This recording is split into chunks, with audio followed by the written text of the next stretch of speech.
লকআপে উল্টো করিয়ে ঝুলিয়ে রেখে কয়েকজন পুলিশ মিলে বেধড়ক মারছে আমাকে। শুধু তাই নয়, পুরো উলঙ্গ করে ফেলেছে তারা আমায়। গায়ে বস্ত্র বলতে কোনো কিছুই নেই, শরীরে শুধু শর্ট প্যান্টটাই আছে। এমন জঘন্য মার যেন দুনিয়ার বুকে আর কোনোদিন কেউ খায়নি। কি এমন খারাপ করেছি আমি যে তারা আমায় এমন জঘন্যভাবে পেটাচ্ছে? কারোর বাড়া ভাতেও তো ছাই দেইনি আমি। শুধু রাস্তার মধ্যে পুলিশ গাড়ি থেকে চাঁদা নেওয়ার সময় তাদের এটাই বলেছিলাম যে ভাই, এসব তো জঘন্য কাজ। এটা বলাই তারা আমায় ধরে এনে লকআপে পুরে দেয় আর এমন জঘন্যভাবে মারতে শুরু করে। স্যার, আমায় এমন বেধড়ক মারছেন কেন? আমি কি এমন করেছি?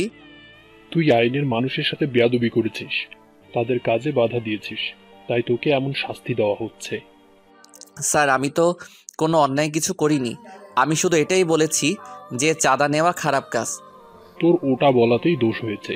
সমস্ত মানুষ চুপ ছিল, কিন্তু তুই এত পাকনামি করতে গেলি কেন? তাই তোর শাস্তি এটা। এই তোরা বেটাকে মেরে মাথা থেকে ভূত নামিয়ে দে। Okay sir. স্যার, আপনারা কিন্তু এখনও অন্যায় করছেন। আপনারা কিন্তু জানেন না যে আমি কে। কিচ্ছু ছেড়া যাবে না। আর তোকে দেখেই বোঝা যাচ্ছে যে তুই কোনো ছ্যাঁচড়া পরিবারের ছেলে পেলে। সো যা পারিস করে নিস। অফিসারের কথা শুনে চুপ হয়ে গেলাম, কারণ মূর্খ আর জাহেলদের কি বলবো, তাদের মাঝে ভালো মানুষের ছিটে ফোটাও নেই। তবে সত্যি বলতে, আমি যদি নিজের পরিচয় দেই তাহলে এরা সব কয়টা এসে আমার পায়ের উপরে হুমড়ি খেয়ে পড়বে। কিন্তু না, সেটা আমি করব না।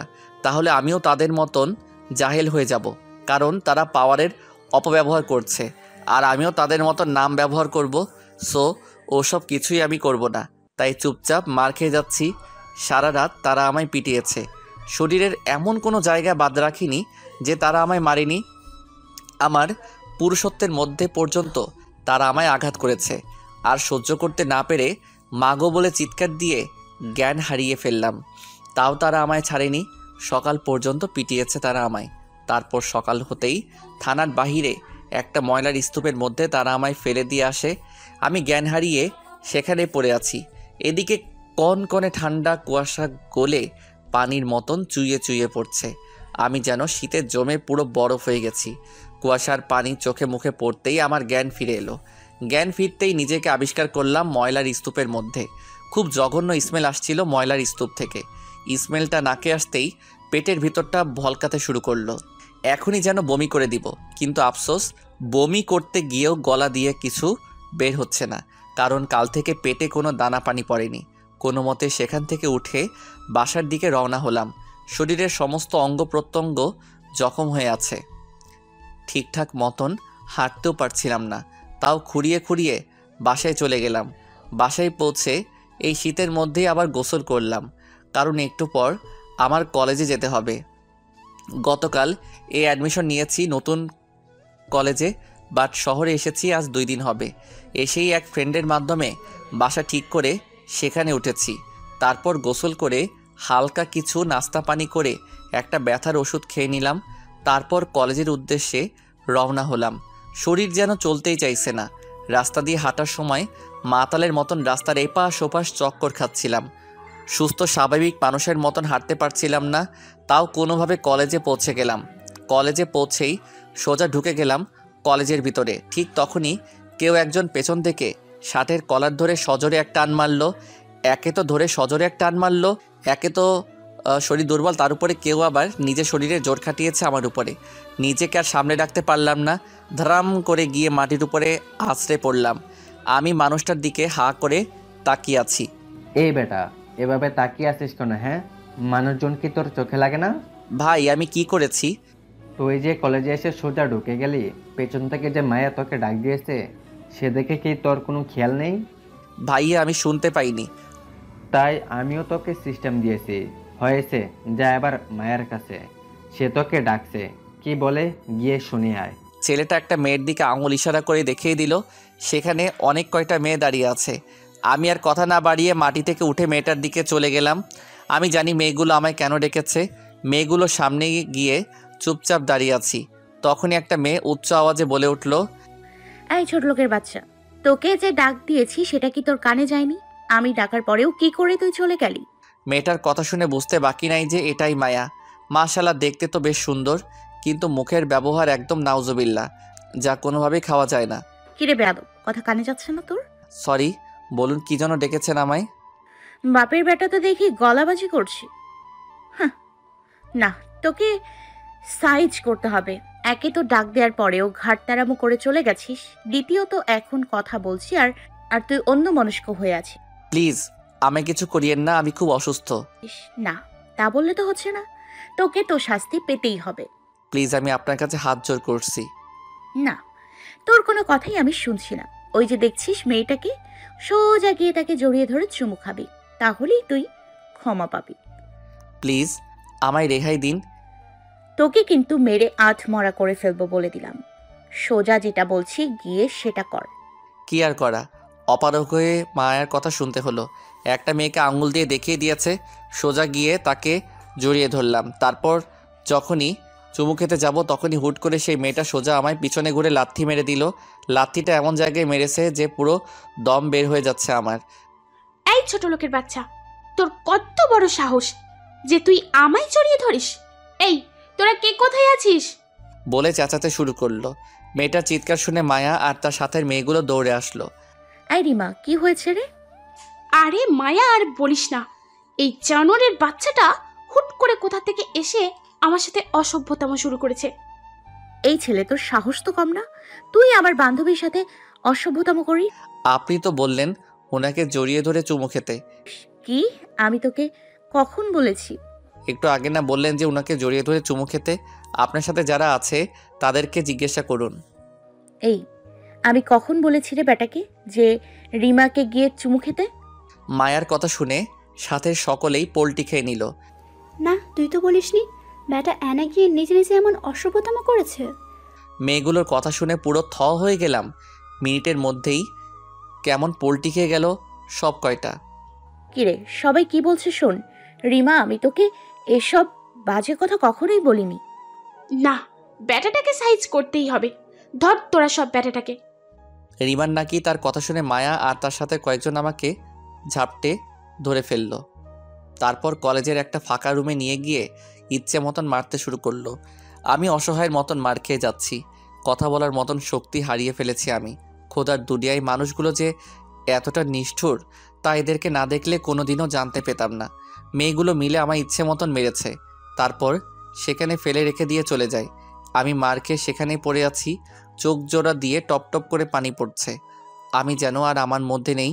শরীরের যন্ত্রণা এতটা বিভৎসভাবে হচ্ছে যে তা বলে বোঝাতে পারবো না। হঠাৎ এই পাশ দিয়ে একটা ছেলে যাচ্ছিল, সে আমায় দেখতে পেয়ে দৌড়ে আসে। ভাই, আপনার কি হয়েছে আর কে করেছে আপনার এই অবস্থা? মায়া নামের একটা মেয়ে আমায় মেরেছে। ভাই, এই অহংকারী মেয়ের কথা যে কি আর বলবো। বাপের ক্ষমতা আছে দেখে যার তার উপর সে ক্ষমতার প্রয়োগ করে। ভাই আমাকে একটু পানি খাওয়ান, আমার খুব পানি তৃষ্ণা পেয়েছে। আচ্ছা দাঁড়ান, আমার বেগে পানি আছে। সে ব্যাগ থেকে পানি বের করে দিল। আমি সেটা মিনিটের মধ্যে শেষ করে দিলাম। তারপর সেখানে বসে আছি, সে আমায় ধরে বসিয়েছে। ভাই, আপনাকে দেখে নতুন মনে হচ্ছে। হ্যাঁ, আমি নতুন এসেছি এই কলেজে ট্রান্সফার হয়ে। কিসে পড়েন আপনি? অনার্স দ্বিতীয় বর্ষে। তাহলে তো আমার ক্লাসমেট। যাক, তাহলে আর আপনি বলছি না, তুমি করি বলছি। তারপর ছেলেটার সাথে গল্প করা শুরু করলাম। তার নাম রাফি। কথা বলতে বলতে দুজনের মধ্যে একটা ভালো বন্ধুত্ব হয়ে গেল। সে আমায় ধরে ধরে ক্লাসে নিয়ে গেল। সবাই আমার দিকে হা করে তাকিয়ে আছে, মনে হচ্ছে যেন আমি কোনো ভিন গ্রহের প্রাণী। কারোর সাথে কথা না বলে ক্লাসে ঢুকে গেলাম। রাফি আর আমি পাশাপাশি সিটে বসেছি। এখনও সবাই আমার দিকে ঘুরে ঘুরে তাকাচ্ছে। আমি চুপচাপ নিজের মতন বসে আছি। একটু পর স্যার এসে সবার সাথে আমার পরিচয় করিয়ে দিল, কারণ আসার আগে হেড স্যারের সাথে আলাপ করেছিলাম। তিনি সকল স্যারদেরকে আমার কথা বলে দেয়। স্যার যখন আমার পরিচয় করিয়ে দিচ্ছিল তখন মায়া চেঁচিয়ে ওঠে, স্যার, সব গেও খ্যাতগুলা কলেজে জায়গা পায় কি করে? কলেজের কি রেপুটেশন বলতে কিছুই নেই নাকি? যাকে তাকে হুটহাট করে কলেজে অ্যাডমিশন দিয়ে দিচ্ছে, তাহলে আমাদের আর দাম রইল কোথায়? মায়া, সে গিয়েও খ্যাত ঠিক আছে, কিন্তু একটা জিনিস মাথায় রেখো, সেও মানুষ, তারও তোমাদের মতন শখ আহ্লাদ আছে, তাই সে এই কলেজে অ্যাডমিশন নিয়েছে। স্যার, সে মানুষ কি জানোয়ার সেটা তাকে দেখেই বোঝা যাচ্ছে। তবে একটা কথা বলি, কলেজের মান সম্মান দিন দিন ধুলোয় মিশে যাচ্ছে, আর স্যারদের রুচিরও পতন ঘটছে। আউড়া জাউড়াকে কলেজে অ্যাডমিশন দিয়ে নাম খারাপ করছেন আপনারা। মায়া, সে না হয় করছি, কিন্তু মাথায় রেখো একটা কথা, কোনো মানুষকে পোশাক দিয়ে জাজমেন্ট করা ঠিক না। হতে পারে সে এমন কেউ যার পায়ের সামনেও তুমি যেতে পারবে না। স্যার, নিজের লিমিটে থাকেন। কোথাকার কোন খ্যাত গেওর সাথে আপনি আমার তুলনা করছেন? হ্যাঁ, আপনার মাথা কি নষ্ট হয়ে গিয়েছে নাকি? মায়া, সেটা সময়েই দেখতে পারবে। এখন ক্লাস করায় মন দাও। স্যারের কথা শুনে অনেক ভালো লাগলো। স্যার কিন্তু আমার সম্পর্কে কিছুই জানেন না, তবুও তিনি অনেক সাপোর্ট করেছেন আমাকে। যাক, স্যারের বিচারমান দেখে অনেক খুশি লাগলো। তারপর স্যার লেকচার দিতে শুরু করলো। এদিকে আমিও স্যারের লেকচার শোনায় মন দিলাম। দেখতে দেখতে পুরো ক্লাস শেষ করলাম। ক্লাস শেষ করে বের হতেই মায়া সামনে এসে দাঁড়ায়। আই ছোট লোক, শোন। স্যারের কথা শুনে লাফানোর কিছুই নেই। মায়া কারোর ধার ধারে না। কিছুদিন কলেজে থাক, তারপর মায়া কি জিনিস সেটা জেনে যাবে। আমি কোনো কথা বললাম না, চুপচাপ সেখান থেকে চলে আসলাম। রাফি গেটের সামনে দাঁড়িয়ে আছে। রাফির সাথে কিছুটা সময় কথাবার্তা বলে বাসার দিকে রওনা হলাম। হেঁটে হেঁটে বাড়ি যাচ্ছি, হুট করে পিছন থেকে একটা গাড়ি এসে আমায় ধাক্কা দিয়ে রাস্তার সাইডে ফেলে দিল। নজর ঘোরাতেই দেখি মায়া নামক মেয়েটা। ছোট লোক, দেখ কত দামি গাড়ি করে চলাফেরা করি আমি, আর তুই হেঁটে হেঁটে বাড়ি যাচ্ছিস। তোর অকাত এতটুকুই, ব্যাটা ছ্যাঁচড়া কোথাকার। হ্যাডাম তো নেই, তাও দৌড়ে চলে এসছিস বড় কলেজে পড়ার জন্য। তারপর গাড়ি টান দিয়ে মায়া চলে গেল। মেয়েটার কথা শুনে মুচকি একটা হাসি দিলাম। হাইরে অহংকার! বাপের টাকায় এত অহংকারী করিস তোরা যে মানুষকে মানুষ মনে হয় না। এত অহংকার কোথা থেকে যে আসে তোদের আল্লাহ জানে। আর কি বললি? ওকাত নেই আমার? শালার, আমি যেদিন ওকাত দেখাতে শুরু করব সেদিন তোরা সব কয়টা এসে আমার পা চাটবি কুকুরের মতন। ডেমোস্বরূপ একটা খেল দেখাচ্ছি। পকেট থেকে ফোনটা বের করে ড্রাইভারকে বললাম গাড়ি নিয়ে আসতে। এক ফোনে আমার সব কয়টা ড্রাইভার গাড়ি নিয়ে চলে এলো। এক এক গাড়ির জন্য এক এক ড্রাইভার রেখেছি আমি। সবাই এসে রাস্তার ধারে দাঁড়িয়ে আছে। আমি কোনো কথা না বলে ল্যাম্বরগিনি ভেনেনোতে উঠে গেলাম। এ যেন দুনিয়ায় চলতে ফিরতে একটা জান্নাত। বেটা আমায় বড়লোকই দেখায়। এই বড়লোকের দুলালি মেয়ে শুনে রাখ, যেদিন আমি দেমাগ দেখাতে শুরু করব সেদিন মাটি খুঁড়ে নিজে সেটার নিচে নিজেকে দাফন দিয়ে দিবি। সেদিন শুধু কপালে হাত থেকে আফসোস করবি যে হায় আল্লাহ, কার সাথে ওকাত দিয়ে কথা বলেছিলাম আমি। সেদিনটা বেশি দেরি নয়, আসবে সময় আমার তরে। সেদিন ঘুরবি ভবঘুরে। সেদিন ওকাত শুধু তুই নয়, দেখবে ওকাত দেশান্তরে। তারপর সেখান থেকে বাড়ি চলে এলাম। বাসায় এসে ফ্রেশ হয়ে খাবার খেয়ে নিলাম। কলেজ থেকে ফেরার পথে খাবার কিনে নিয়ে এসেছিলাম। খাবার খেয়ে বিছানায় গা এলিয়ে দিলাম। শুয়ে শুয়ে ভাবছি এই দুনিয়ার মানুষগুলো কত নিষ্ঠুর। একটু টাকা পয়সার মালিক হলেই নিজের ভিতর গরিমা নিয়ে আসে। মনে হয় যেন পুরো দুনিয়াটাই তার বাপের কেনা, কিন্তু সে এটা জানে না যে একটা সময় সমস্ত গরিমা তার ধুলোয় মিশে যাবে। শুয়ে শুয়ে এসব ভাবতে ভাবতে ঘুমিয়ে গেলাম। বিকেলবেলায় ঘুম ভাঙলো আম্মুর ফোন পেয়ে। বাবা, কেমন আছিস তুই? আলহামদুলিল্লাহ মা, তুমি কেমন আছো? এই তো বাবা, আছি কোনো রকম। ছেলে মেয়েকে ছাড়া কি ভালো থাকা যায় বল? মা, তোমার ছেলে মানুষ হতে এসেছে। নিজের সন্তানকে ভালো মানুষ হিসেবে দেখতে হলে যে একটু কষ্ট করতেই হবে তোমার। হ্যাঁ রে, সে তো আমি জানি। আচ্ছা বাদ দে এসব কথা এখন। আচ্ছা বল, কলেজের প্রথম দিন কেমন কাটলো? ভালোই কেটেছে, তবে এখানেও মা অহংকারে খেলা চলে। তার মানে কেউ তোর সাথে অহংকারী দেখিয়েছে? না মা, তেমন কিছু না। আচ্ছা ছাড়ো ওসব কথা এখন মা। আর আমি ফোন রাখলাম, পরে কথা হবে তোমার সাথে। এখন একটু বাইরে যাব ঘুরতে। আচ্ছা সাবধানে থাকিস বাবা। মায়ের সাথে কথা বলে ফোন রেখে দিলাম। এখন একটু বাইরে যাব। শহরটা কেমন সেটা এখনও ঘুরে দেখা হয়নি, তাই শহরটা দেখতে যাব। কিন্তু ভিতরে ভিতরে কেমন যেন একটা অস্থিরতা কাজ করছে, কারণ মা বাবাকে ছেড়ে এই প্রথম এত দূরে এসে থাকছি। যেখানে মায়ের হাত ছাড়া খাবারই খেতাম না, সেখানে এখন একা একটা শহরে বসবাস করছি। তবে যা করেছি ঠিকই করেছি, কারণ আমি মনে করে মায়ের সাথে কখনো পড়ালেখা হয় না, আর হলেও সেটা সবার দ্বারা সম্ভব না। আমিও অসম্ভব কাতারের মানুষ, তাই নিজেকে বানাতে চলে এসেছি। তাছাড়া বাবার করা কথাগুলো এখনও মনের মধ্যে বাড়ি খাচ্ছে যে আমি কোনোদিনও মানুষ হতে পারবো না। তাই চ্যালেঞ্জ নিয়ে বেরিয়ে গেলাম ঘর ছেড়ে। যাক, দেখি কপালে কী লেখা আছে আমার। গায়ে শার্ট লাগিয়ে ঘুরতে বের হয়ে গেলাম। শহরের অলিগলি কিছু চিনি না, তাই রাফিকে ফোন করেছি আমায় নিয়ে শহরটা একটু ঘুরিয়ে দেখার জন্য। সে কিছু সময়ের মধ্যে আসবে বলেছে। আমি রেডি হয়ে বসে আছি রাফির অপেক্ষায়। মোটামুটি বেশ ভালোই ছেলেটা। প্রথম দিনই আমার সাথে মিশে গিয়েছে পুরো। অনেকটা সময় বসে আছি, সে এখনও আসছে না। অপেক্ষার প্রহর যেন সবচাইতে বিরক্তিকর একটা জিনিস। কি করব, এখনও যে সে আসছে না। না চলেন, এই সময়ের মাঝে আমরা পরিচিত হয়ে নিই। আমি আকাশ মাহমুদ, বরাবরের মতন আছি আপনাদের সাথে। গল্পের মাঝে তো অনেক কিছু জেনে নিলেন। তাছাড়া পরিবার বলতে বাবা মা আর একটা নয় বছরের ছোট বোন আছে বাসায়। তাদের ছেড়ে চলে এসেছি। বাকি সমস্ত কিছু গল্পের সাথে থাকলে জানতে পারবেন। রাফি এখনও আসছে না। আধা ঘন্টা পর সে আমায় ফোন দিল। কিরে রাফি, কোথায় তুমি? আরে রাস্তায় জ্যাম লেগে গিয়েছিল, তাই একটু লেট হয়ে গেছে। তুমি চলে এসো সিএনজি স্টেশনে। আচ্ছা। তারপর বাসা তালা লাগিয়ে বের হয়ে গেলাম। বের হয়ে সোজা সিএনজি স্টেশনে চলে গেলাম। সেখানে রাফি অপেক্ষা করছে আমার জন্য।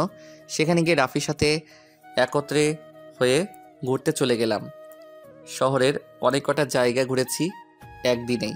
সব কিছু দেখে আইডিয়া হয়ে গেল যে শহরটা খুব অহংকারী।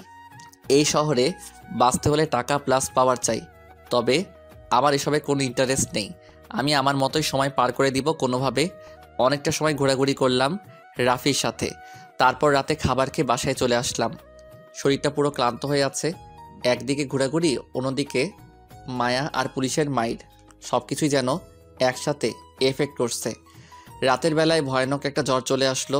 সারা শরীর ছেড়ে দিয়েছে আমার। কি করব বুঝে উঠতে পারছি না। আশেপাশে কেউ নেই যে ডাক দিয়ে বলবো আমায় একটু ওষুধ এনে দিতে।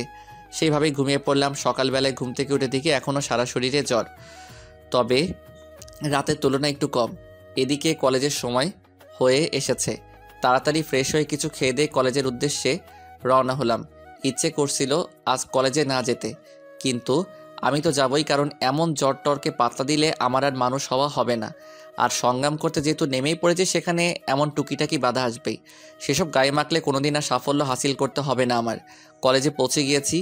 কলেজের গেট দিয়ে ঢুকবো, তখনই দেখি মায়া কলেজের গেটে দাঁড়িয়ে আছে। আমি তার দিকে না তাকিয়ে সোজা ভিতরে ঢুকে যেতে ধরলাম, কিন্তু সেটা তার সহ্য হলো না। সে আমায় ল্যাং মেরে মাটিতে ফেলে দিল, তাও কিছু বললাম না। মাটি থেকে উঠে সোজা হাঁটা ধরলাম। মায়া তখনই পিছন থেকে ডাক দিল, আয় ছোট লোক, তোকে আমি লাইন মেরে ফেলে দিলাম, কিন্তু তুই কিছু বললি না কেন? আমি আর কি বলবো? আপনার ইচ্ছে হয়েছে তাই আপনি আমায় ল্যাং মেরেছেন।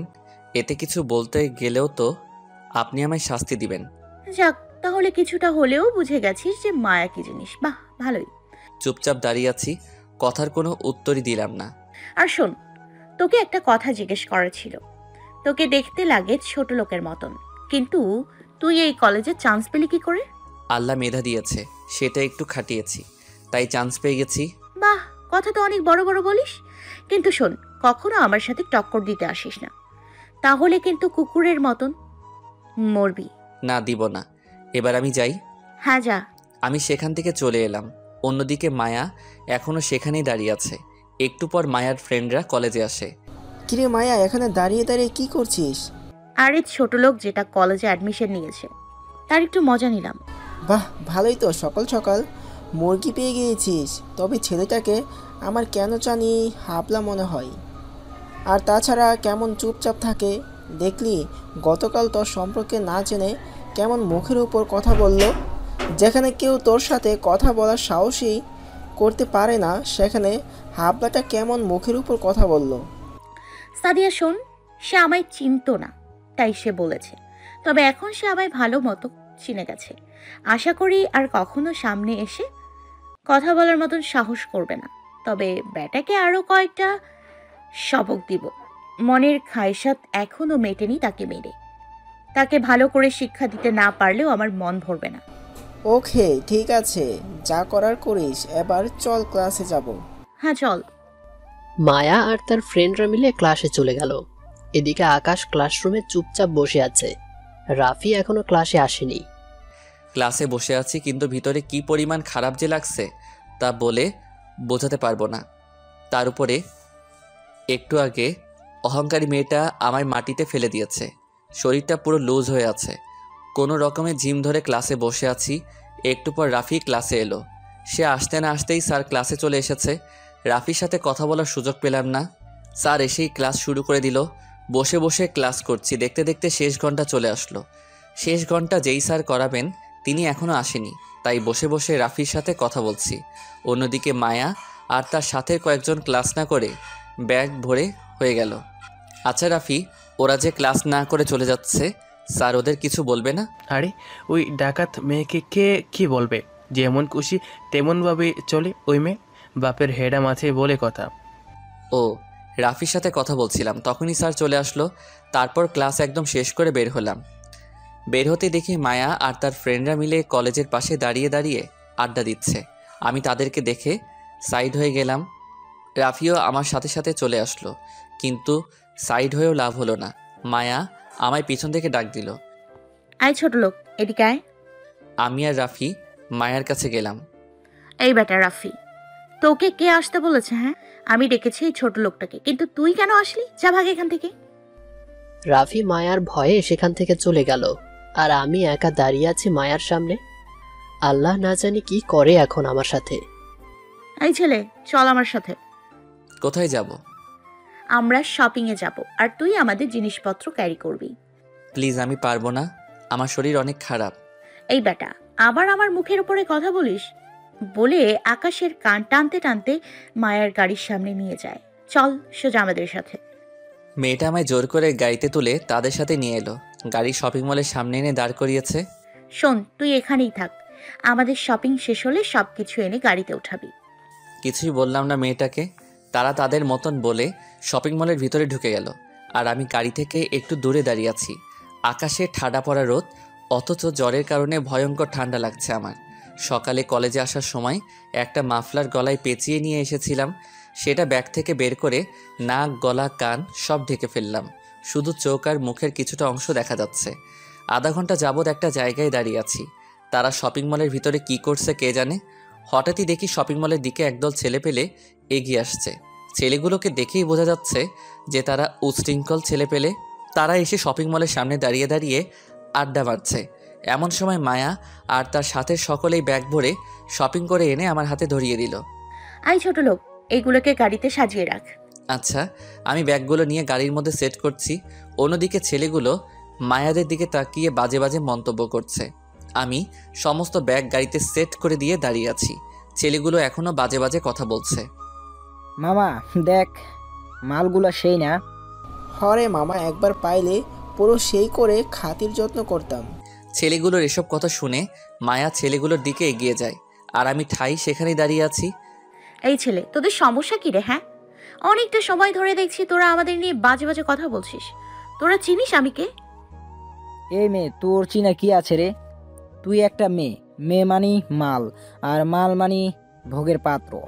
ছেলেগুলোর মুখে এসব কথা শুনে মায়া ঠাস করে একটা থাপ্পড় লাগিয়ে দেয়, আর সাথে সাথে ছেলেগুলো খেপে যায়। আমি এখনো সেখানে দাঁড়িয়ে দাঁড়িয়ে তামাশা দেখছি। আর তামাশা দেখা ছাড়া কী বা করার আছে? এই মেয়ে, তোর কত বড় সাহস, তুই আমাকে থাপ্পড় মারিস? বলে ধম করে মায়ার গালে সজোরে একটা থাপ্পড় বসিয়ে দেয়। মায়া থাপ্পড়ের টাল সামলাতে না পেরে মাটিতে পড়ে যায়। তারপর ছেলেটা মায়া চুলের মুঠি ধরে তলপেট বরাবর সজোরে এক লাথি মারে। মায়া ব্যথায় মাগো বলে চিৎকার করে কান্না করে দেয়। ছেলেগুলোর কাণ্ড দেখে যেন শরীরের রক্ত মাথায় উঠে গেল, কিন্তু চুপচাপ দাঁড়িয়ে আছি আমি। কারণ দেখি মায়ার সাথে ফ্রেন্ডগুলো কিছু করে নাকি আগে, কিন্তু না, তারাও ভয়ে চুপসে আছে। ওদিকে ছেলেগুলো মায়াকে মেরেই চলেছে। না, এবার আমাকে কিছু একটা করতে হবে। ছেলেগুলোর দিকে এগিয়ে গেলাম। মায়া চেঁচিয়ে কান্না করছে। গিয়েই ছেলে একটার কলার ধরে টান দিয়ে সজোরে একটা লাথি মেরে দিলাম বুকের মধ্যে। লাথিকে ছেলেটা সাথে সাথে মাটিতে লুটিয়ে পড়ল, আর তার সাথে ছেলেগুলো এই দৃশ্য দেখে দৌড়ে আসলো আমার দিকে আমাকে মারার জন্য। তারা চারপাশ থেকে আমাকে ঝাপটে ধরে ফেলছে।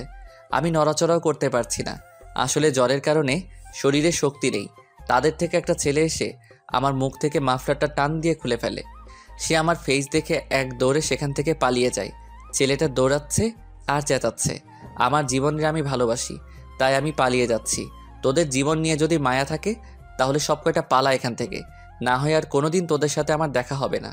কারণ তোরা যাকে ধরে রেখেছিস সে কোনো মানুষ না, সে মানুষরূপী একটা আজরাইল। ছেলেটার কথা শুনে যে যেদিকে পেরেছে পালিয়েছে।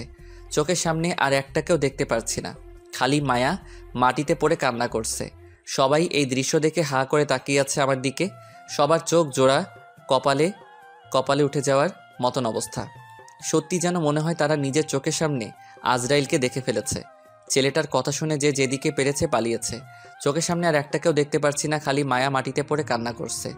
সবাই এই দৃশ্য দেখে হা করে তাকিয়েছে আমার দিকে। সবার চোখ জোড়া, কপালে উঠে যাওয়ার মতন অবস্থা।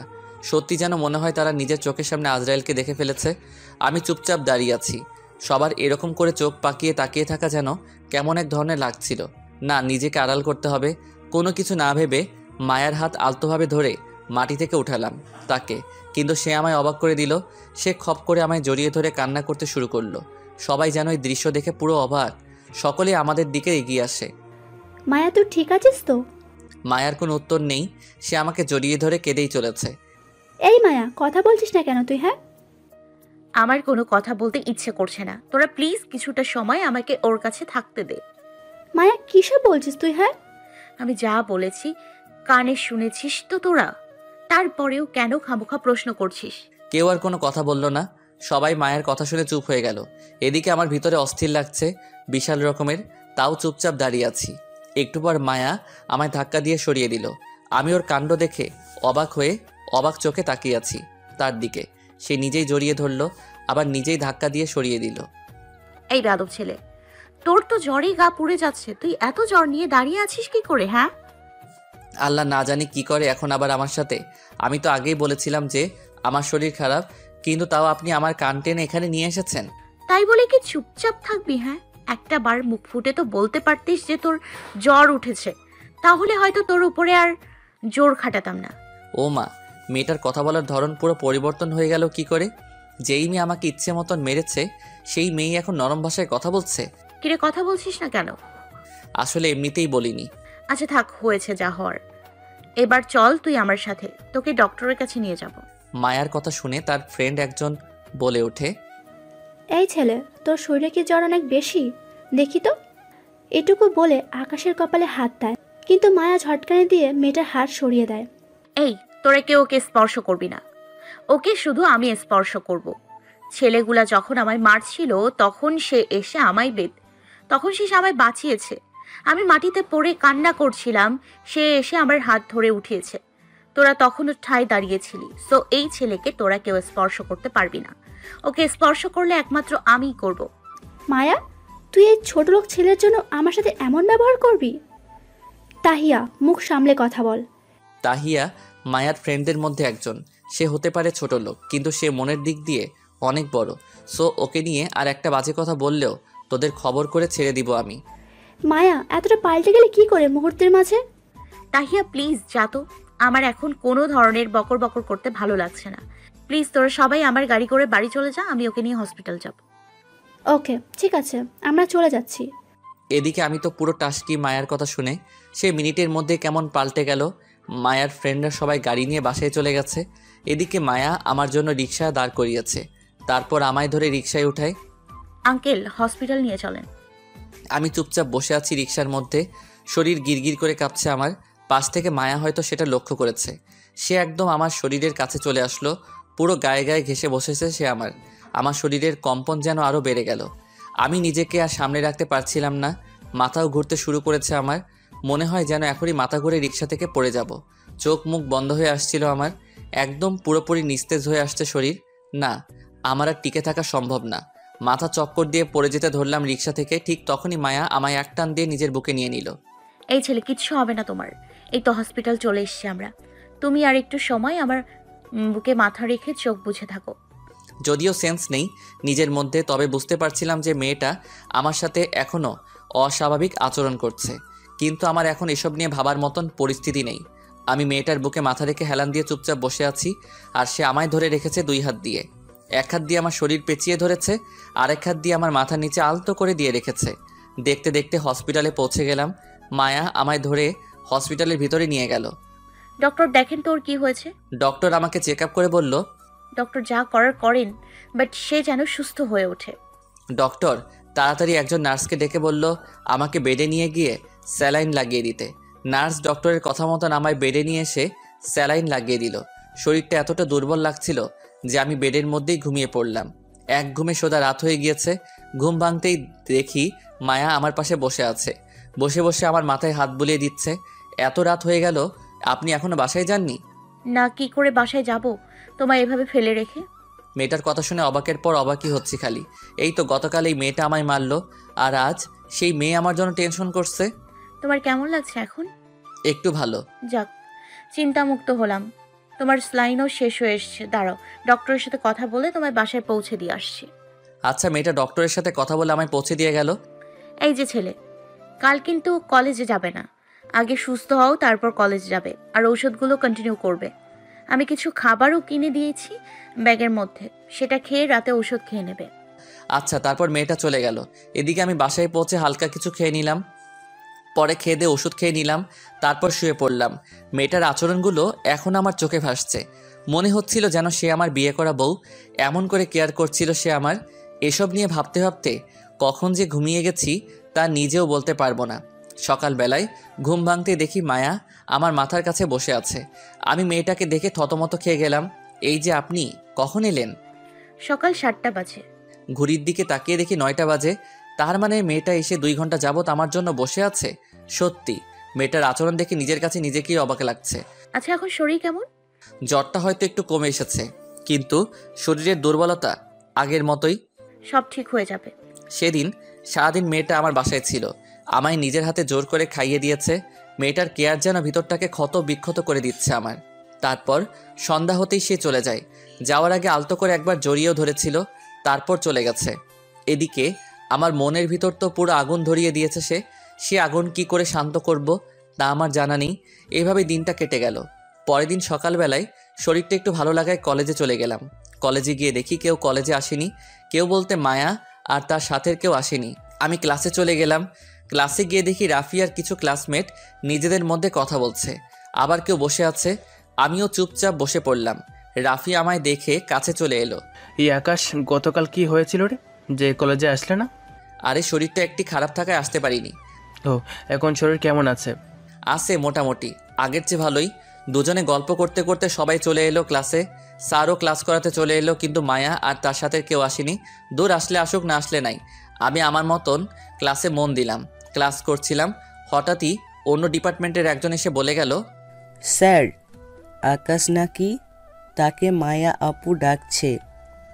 মেয়েটার অশান্তি করা ছাড়া কি কোনো কাজ নেই? ছেলেটা ভালোই ক্লাস করছে, এখন তাকে নিয়ে গিয়ে বিরক্ত করবে। এই আকাশ, যাও তো দেখে এসো মায়া কেন আমায় ডাকছে। আশা করি উল্টোপাল্টা কিছু করবে তোমাকে দিয়ে, তাই ডেকেছে। আমি চুপচাপ ক্লাস থেকে বের হয়ে গেলাম।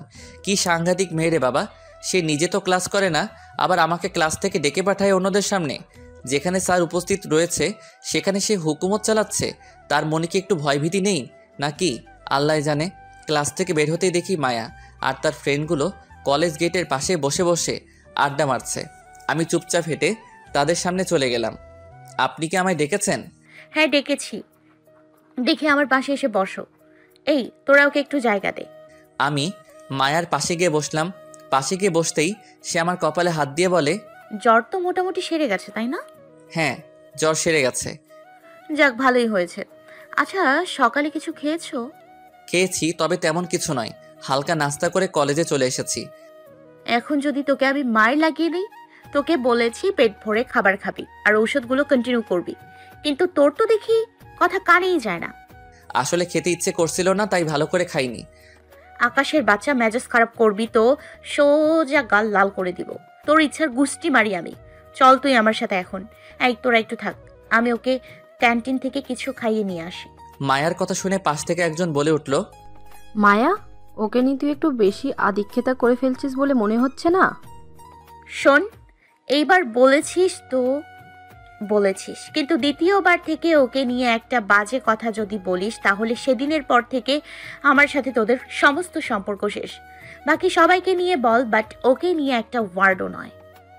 আমি তো মায়ার কথা শুনে পুরো সে রেগে মেগে আমার হাত ধরে টানতে টানতে ক্যান্টিনে নিয়ে গেল। তারপর নাস্তা অর্ডার করে নিজের হাতে খাইয়ে দিল আমায়। আমার ভিতরে যে কী রকমের ঘূর্ণিঝড় বইছে মায়ার কর্মকাণ্ড দেখে তা বলার মতো নয়। তারপর সে আমায় খাইয়ে দিয়ে নিজেই বিল পে করলো। পরে আবার তার সাথে করে নিয়ে এলো, সেম জায়গায় এসে বসেছে আবার। আচ্ছা, আমার কি আর কোনো কাজ আছে এখন? না হয় ক্লাসে যেতাম। না, এখন ক্লাসে যেতে হবে না তোর। এই ঘন্টা শেষ হোক, তারপর ক্লাসে চলে যাস। এখন আমার পাশে বসে থাক। কি আর করা, মায়ার পাশে চুপচাপ বসে আছি। সে তার বন্ধুদের সাথে আড্ডা দিচ্ছে। একটু পর ঘড়ি দেখে সে আমায় নিজেই বলল, এই যে ঘন্টা শেষ হয়েছে, যা এবার সোজা ক্লাসে চলে যা, গিয়ে ক্লাস কর।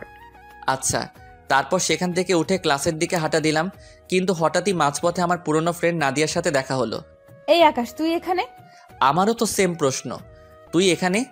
আরে আমি তো এই কলেজেই পড়ি, কিন্তু তুই এখানে কি করছিস? আরে আমিও তো কিছুদিন আগে এই কলেজে অ্যাডমিশন নিয়েছি। কি সত্যি? হ্যাঁ রে। যাক, ভালোই হয়েছে। এখন থেকে তোর সাথে আড্ডা দেওয়া যাবে। বহুদিন পর পুরনো কোনো ফ্রেন্ডের সাথে একত্র হলাম, কিন্তু আফসোস তুই হয়তো অন্য ডিপার্টমেন্টে। হ্যাঁ আচ্ছা শোন একটা কথা, আমার বিষয়ে কাউকে কিছুই বলিস না কেমন? কিন্তু কেন? প্লিজ বলিস না, কারণটা পরে না হয় পরে একদিন জানতে পারবি। আচ্ছা ঠিক আছে, বলবো না। এবার আমি ক্লাসে যাই, পরে কথা হবে। আচ্ছা যা, তোদের তো আবার এখন ক্লাস চলছে। হ্যাঁ, তারপর নাদিয়ার সাথে কথা বলে ক্লাসে চলে এলাম। ক্লাসে এসে সোজা নিজের জায়গায় বসে গেলাম। রাফি আমার পাশের সিটেই বসেছে। সে আমায় ছোট্ট করে ডাক দিয়ে বলল, কিরে কেন ডেকেছে দেমাগি মেয়েটা তোমায়? এমনি খোঁজ খবর নিতে ডেকেছে। মানে কি বললে বুঝলাম না। আরে বাদ দাও, ক্লাস শেষে বলবো। তারপর ক্লাসে মন দিলাম। তারপর দেখতে দেখতে ক্লাসের পুরো সময়টা পার হয়ে গেল। ক্লাস ছুটি হয়েছে। আমি ব্যাগ কাঁধে নিয়ে রাফির সাথে বের হয়ে গেলাম। ক্লাসরুম থেকে বের হতেই দেখি মায়া ক্লাসরুম থেকে একটু দূরে দাঁড়িয়ে আছে। সে আমার দিকে ভয়ানক দৃষ্টিতে তাকিয়ে আছে। সে আমাকে দেখতে পেয়ে দৌড়ে এসে আমার কলার ধরে টানতে টানতে খোলা মাঠে নিয়ে গেল। তারপর সবার সামনে ঠাস ঠাস করে 2 গালে কয়েকটা থাপ্পড় বসিয়ে দিল। মেয়েটার কর্মকাণ্ড দেখে পুরো থ হয়ে দাঁড়িয়ে আছি। থাপ্পড় খেয়ে যেন আমার পুরো দুনিয়াদারি গোল গোল করে ঘুরছে। আমি যেন আর নিজের মধ্যে নেই। আশেপাশে সকলেই আমার দিকে চোখ পাকিয়ে তাকিয়ে আছে। লজ্জায় মাটির দিকে তাকিয়ে আছি। মান সম্মান একদম ধুলোয় মিশিয়ে দিল সে আমার। এই খবিস, সমস্যা কি তোর? হ্যাঁ, আমার তো কোনো সমস্যা নেই। তোকে তখন আমি কি বলেছিলাম যে সোজা ক্লাসে যাবি, কিন্তু কিন্তু ক্লাসে না গিয়ে অন্য মেয়ের সাথে কিসের ইটিস পিটিস করছিলি? হ্যাঁ, কি পাখনা গজিয়ে গেছে তোর? থাপ্পড় মারার কাহিনী তাহলে এত সময় বুঝলাম।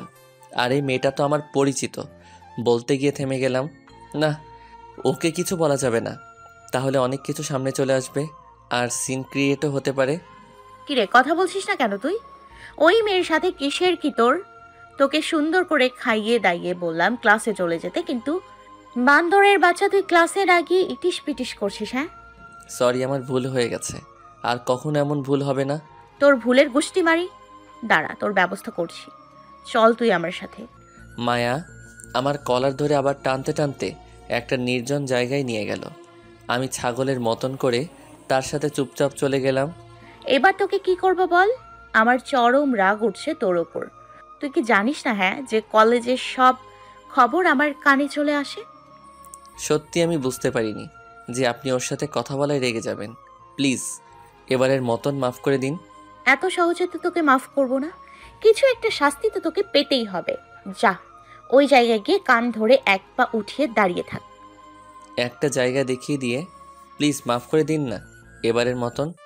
খবিস, কথা না বাড়িয়ে চুপচাপ যেটা বলেছি গিয়ে সেটা কর, না হয় থাপড়ে গালের দাঁত সব কয়টা ফেলে দিব।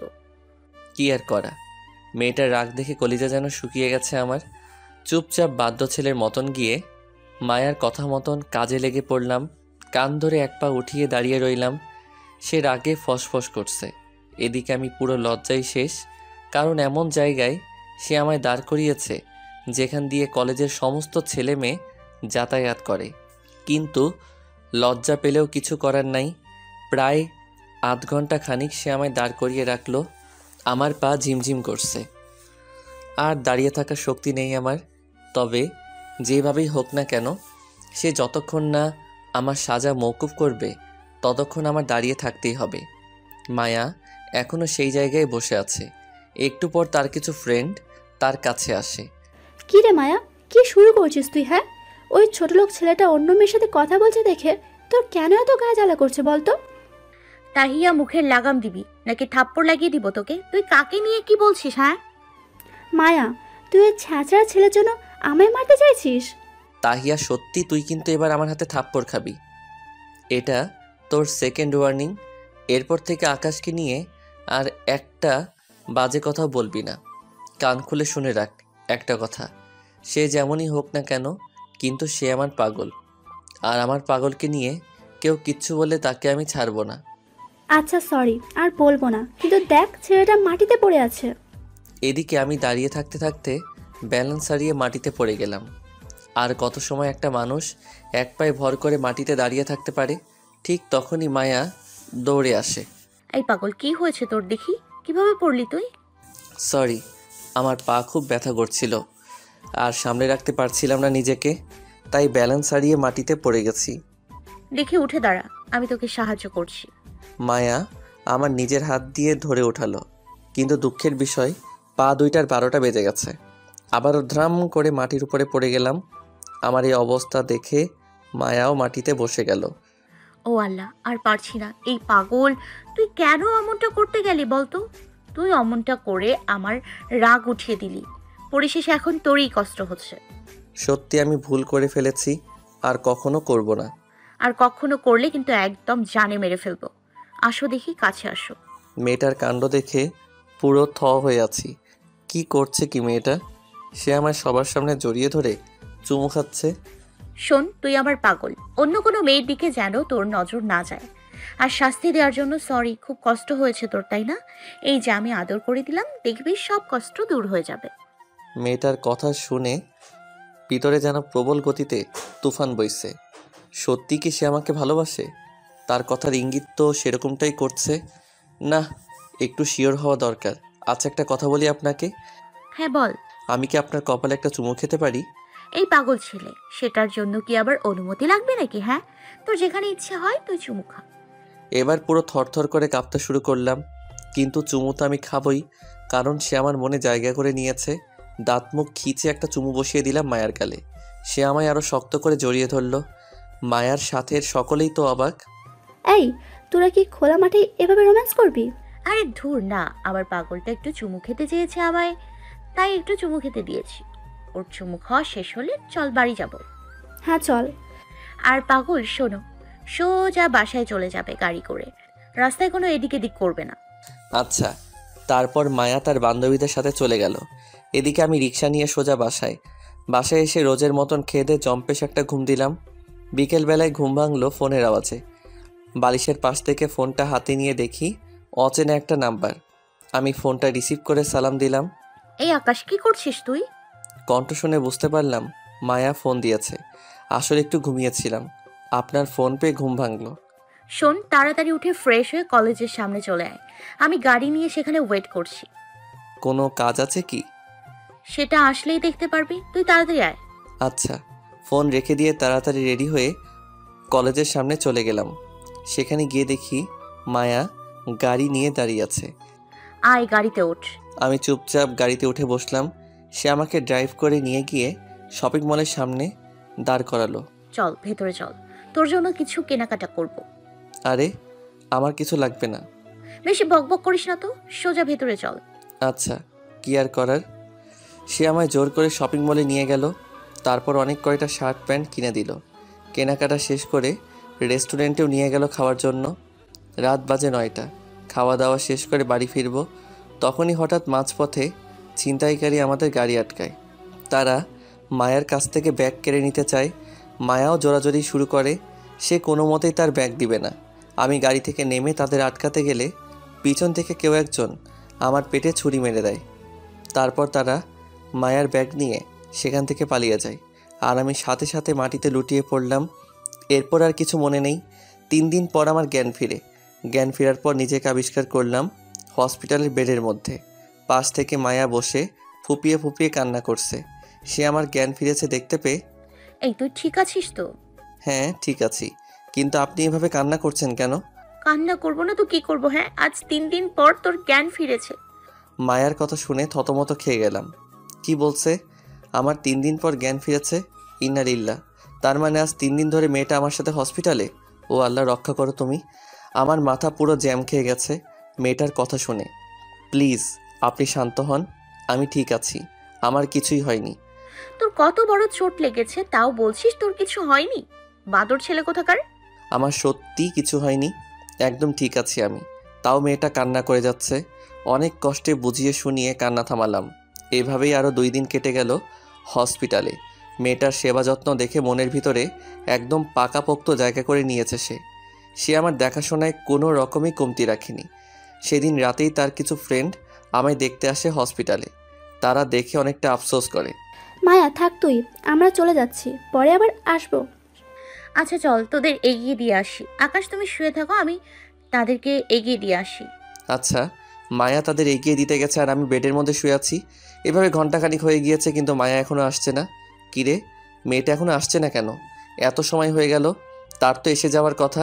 সেই রাতে মায়া আর ফিরে আসলো না। মনের ভিতরে ভয় কাজ করতে শুরু করলো মায়ার জন্য। আল্লাহ জানে মেয়েটা না বলে কোথায় চলে গিয়েছে। তাও অপেক্ষা করতে লাগলাম। এভাবে আরও 2 দিন হয়ে গেল হসপিটালে, কিন্তু মায়া সেই যে গেছে আর ফিরে আসেনি। না, এবার যেন টেনশনের মাত্রা আরও বেড়ে গেল। হসপিটাল থেকে রিলিজ নিয়ে এই অসুস্থ শরীরেই মায়াকে খুঁজতে বের হয়ে গেলাম, কিন্তু কোথাও পেলাম না তাকে। চারদিকে খোঁজ লাগিয়েছি মায়ার, কিন্তু কেউ কোনো তথ্য দিতে পারল না। তবে একজন বলল তাকে নাকি ডান্স বারে দেখে এসেছে একটু আগে। তাড়াতাড়ি ডান্স বারের ঠিকানা নিয়ে সেখানে চলে গেলাম, কিন্তু সেখানে গিয়েও পেলাম না। নিরাশ হয়ে বাসার দিকে ফিরে আসতে ধরলাম, কিন্তু হঠাৎ এই মাঝপথে মায়ার গাড়ি দেখতে পেলাম। মায়া আর তার কিছু ফ্রেন্ড পথের সাইডে গাড়ি দাঁড় করিয়ে আড্ডা মারছে। তাড়াতাড়ি মায়ার কাছে চলে গেলাম। গিয়ে দেখি মায়া হেসে হেসে আড্ডা মারছে। এই মায়া, আপনি আমায় হসপিটালে ফেলে রেখে কোথায় হারিয়ে গেলেন? এই তুই এখানে কি করছিস? হ্যাঁ, আপনার খোঁজ করতে এসেছি। আপনি কি কাজটা ঠিক করলেন? আপনি আমায় হসপিটালে এভাবে ফেলে রেখে চলে আসলেন। ভালোবাসার মানুষকে কি এইভাবে কেউ ফেলে রেখে চলে আসে? এই বেয়াদব, তোর মাথাটা কি খারাপ হয়ে গেছে নাকি? হ্যাঁ, যে তোকে নিয়ে সারাদিন আবার পড়ে থাকতে হবে। মায়া, পড়ে থাকতে হবে না ঠিক, কিন্তু এইভাবে ফেলে রাখলেও চলে না, কারণ ভালোবাসার মানুষটাকে সবসময় আগলে রাখতে হয়। এই ছোট লোক, কোন ছাতার ভালোবাসার কথা বলছিস? হ্যাঁ, আর তোকে কে ভালোবাসবে? এইভাবে বলছেন কেন? আপনি না আমায় ভালোবাসেন? ফালতু আলাপ একদম কমিয়ে কর। তোকে কোনো ভালো টালো বাসি না আমি। যেই ছেলে নিজের রক্ষা নিজে করতে পারে না, সে আবার আমার রক্ষা কি করে করবে? আমার বান্ধবীরা অনেক আগেই বলেছিল যে তুই আমাকে সামলে রাখার মুরাদ নেই, কিন্তু তারপরেও আমি তাদের কথা না শুনে তোকে ভালোবেসেছি। বাট পরিশেষে সব কিছু মিলিয়ে দেখলাম তুই আমার যোগ্যই না। সো যা এখান থেকে, আর আমাদেরকে আমাদের মতন আড্ডা দিতে দে। আপনি এসব কি বলছেন? ধুর, তুই আসলে একটা প্যারা। আমি কি বলেছি সেটা তুই খুব ভালো করেই শুনতে পেয়েছিস, তাও কেন ফালতু মার্কা প্রশ্নগুলো করছিস জানোয়ার? এই তোরা চল তো, এখানে থাকলে ছোট লোকটা মাথা খারাপ করে দেবে। তারপর মায়া আর তার ফ্রেন্ডরা গাড়ি টান দিয়ে চলে যায়। আমি মায়ের কথা শুনে ধ্রাম করে মাটিতে বসে গেলাম। ভালোবাসার মানুষটার কাছে এসব শুনবো তা কখনো আশা করিনি। পুরো দুনিয়াদারি যেন বেসাদ হয়ে গিয়েছে আমার। মাটির উপরে বসে চোখের পানি ছেড়ে অঝরে কান্না করতে শুরু করলাম। চোখ দুটো যেন আজ নহরে পরিণত হয়ে গেছে। কান্না করতে করতে পুরো অজ্ঞানের মতন হয়ে গেলাম। পেটে বিশাল আকারের পেইন করছে, নিজেকে আর স্থির রাখতে পারলাম না। রাস্তার পাশে পাগলের মতন লুটে পড়লাম। মনে হচ্ছে যেন কোনো এক নৈশাক্ত পাগল নেশা করে রাস্তায় পড়ে আছে। ধীরে ধীরে চোখের পাতা দুটো মিলে গেল, আর আমি হারিয়ে গেলাম অজানা কোনো রাজ্যে। যখন চোখ খুললাম তখন নিজেকে আবিষ্কার করলাম বিছানায় শুয়ে আছি। আশেপাশে অনেক মানুষ গমগম করছে। ভাই, আপনি ঠিক আছেন তো? আপনার হঠাৎ কি হয়েছিল যে আপনি পথের মাঝখানে পড়েছিলেন? পরে আমরা আপনাকে ধরে মামার দোকানে নিয়ে আসলাম। আপনি এখন তার দোকানেই শুয়ে আছেন। লোকটার কথা শুনে মায়ার কথা মনে পড়ল। মায়া আমায় ছেড়ে চলে গিয়েছিল, পরে আমি রোডের মাঝেই অজ্ঞান হয়ে পড়ি। কি হলো ভাই, কথা বলছেন না যে? আপনি ঠিক আছেন তো? হ্যাঁ ভাই, আমি ঠিক আছি, আর ধন্যবাদ আমাকে সাহায্য করার জন্য। ভাই, ধন্যবাদের কিছুই নেই। আমাদের দায়িত্ব ছিল আপনার পাশে দাঁড়ানো, আর আমরা সেটাই করেছি। লোকগুলো সত্যি অনেক ভালো। তাদের সাথে কথাবার্তা বলে সেখান থেকে চলে এলাম। অনেক রাত হয়ে গিয়েছে। এই অসুস্থ শরীর নিয়েই বাসায় ফিরে গেলাম। লোকগুলো আমায় অনেকটা পথ এগিয়ে দিয়ে গেল। আমি বাসায় এসে সেভাবেই শুয়ে পড়লাম। শুয়ে শুয়ে মায়ার কথা ভাবছি। মেয়েটা হুট করে আমার সামনে এমন পোল্টি খেলো কেন? সব কিছু তো ঠিকঠাকই ছিল না? আমার মনে হয় তার বান্ধবীরা কান পরিয়েছে তাকে, তাই সে এমন ধারা আচরণ করছে। না, কালকে যেভাবেই হোক কলেজে গিয়ে মায়ার সাথে কথা বলবো, তারপর সব ঠিক করে নিব আগের মতন। পরের দিন সকালবেলা ঘুম থেকে উঠে ফ্রেশ হয়ে নিলাম, তারপর কলেজে চলে গেলাম। আজ কোনে ব্যাগ ট্যাগ নেইনি, কারণ আজ ক্লাস করব না, মায়ের সাথে বলেই বাড়িতে চলে আসি। কলেজ গিয়ে দেখি মায়া তার বন্ধুদের সাথে আড্ডা দিচ্ছে। আমি তার কাছে এগিয়ে গেলাম। আপনার সাথে আমার একটু কথা ছিল। ছোট লোক, তুই আবার আমার সামনে এসছিস? তোর কপালে শনি ঘুরছে। আপনি এমন করছেন কেন? প্লিজ আমার সাথে ঠিক করে কথা বলেন না। না, তোর মতন ছোট লোকের সাথে কোনো কথাই নেই, আর তাছাড়া তোর কোনো যোগ্যতাই নেই আমার সাথে কথা বলার। সো চললাম আমি এবার, বলে হাঁটা দিল। খপ করে মায়ের হাত ধরে ফেললাম। প্লিজ আপনি এমন করিয়েন না। আমি আপনাকে খুব বেশি ভালোবাসি। আমি আপনাকে ছাড়া থাকতে পারবো না। জানোয়ারের বাচ্চা, তোর কত বড় সাহস যে তুই আমার হাত ধরিস বলে পা থেকে জুতো খুলে আকাশের গালে মেরে দেয়। কি মনে করেছিস তুই, হ্যাঁ, যে তোর সাথে একটু ভালো করে কথাবার্তা বলেছি দেখে তোকে ভালোবাসি আমি? যদি এমনটা ভাবিস তাহলে ভুল করবি তুই, কারণ তোর যোগ্যতাই নেই আমার সাথে কথা বলার। সেখানে তোর রিলেশন করা অনেক পরের কথা। জানোয়ার, নিজের চেহারা একবার আয়নায় দেখেছিস তুই ভালো করে? দেখতে লাগে পুরো ছোট লোকের মতন। মনে হয় যেন জমিন থেকে হাল চাষ করে উঠে এসছিস, আর তুই চলে এসছিস আমায় ভালোবাসতে। আমার উপকার করায় একটু ভালো ব্যবহার করেছি, সেটাকে তুই ভালোবাসা মনে করে বসেছিস? হ্যাঁ, আমি জানি আপনি আমায় ভালোবাসেন। কোনো কারণে হয়তো আপনি আমার উপরে রাগ করে এমন ব্যবহার করছেন। প্লিজ এমন করিয়েন না। আসলেই তোর লজ্জা শরম নেই। আশেপাশের সবাই তোর দিকে তাকিয়ে আছে, তাও তুই ভালোবাসা ভালোবাসা করে যাচ্ছিস। দাঁড়া, তোর ভেতর থেকে ভালোবাসার ভূত বের করছি, একটু ওয়েট কর। নিলয়দের ফোন লাগাচ্ছি। মায়া পকেট থেকে ফোন বের করে নিলয় না কাকে যেন ফোন দেয়, আর আমি অসহায়ের মতন দাঁড়িয়ে আছি। আই নিলয়, কোথায় রে তোরা? তাড়াতাড়ি একটু আয় তো কলেজ মাঠে। বদমাস একটা, অনেক বেড়েছি, তোকে একটু টাইট দিতে হবে। মায়া ফোন করার মিনিট কয়েকের মধ্যে নিলয় না কে সে চলে আসে, সাথে আরও অনেক ছেলে পেলে। তারা আমায় কলার ধরে টানতে টানতে সেদিনের রুমটাতে নিয়ে যায়, যেখানে মায়া আর তার ফ্রেন্ডরা মিলে আমায় মেরেছিল। সেখানে নিয়ে ইচ্ছা মতন মারতে শুরু করে সবাই মিলে আমায়। তাদের সাথে মিলে মায়াও আমার গায়ে অনেক কয়টা হিট করে। আমি মরার মতন মাটিতে পড়ে মার খাচ্ছি, কিন্তু তাদের মনে কোনো মায়া দয়া নেই। তারা আমায় পাষাণের মতন মেরেই চলেছে। এক পর্যায়ে গিয়ে মায়া আমার তলপেট বরাবর সজোরে এক লাথি মারে। সাথে সাথে মাগো বলে চিৎকার করে উঠলাম। আমার দুনিয়াদারি যেন অন্ধকার হয়ে আসছে পুরো। মায়া আমার ক্ষত স্ট্যান্ডটাতেই লাথি মেরেছে, তাও তাদের রেশ মিটেনি, এখনও মারছে তারা আমায়। এদিকে আমার তলপেট থেকে ব্লিডিং চালু হয়ে গেছে। অন্যদিকে হঠাৎই মায়ার ফ্রেন্ড তাহিয়া মায়াকে টেনে ধরে। এই মায়া, ওকে আর মারিস না, ছেলেটা পেট থেকে অনেক ব্লিডিং হচ্ছে, প্লিজ ওকে ছেড়ে দে, না হয় মরে যাবে ছেলেটা।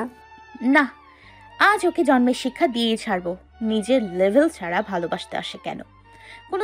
কোন যোগ্যতাটা আছে ওর যে সে আমায় এসে ভালোবাসার কথা বলে? আমার পায়ের সামনেও সে আসতে পারবে নাকি? আবার আমার বাবা কোথায় থানার ওসি, আর সে হচ্ছে কোনো এক ছোট লোক ঘরের সন্তান। সে আসে আমায় ভালোবাসতে। মায়া প্লিজ ছেড়ে দে।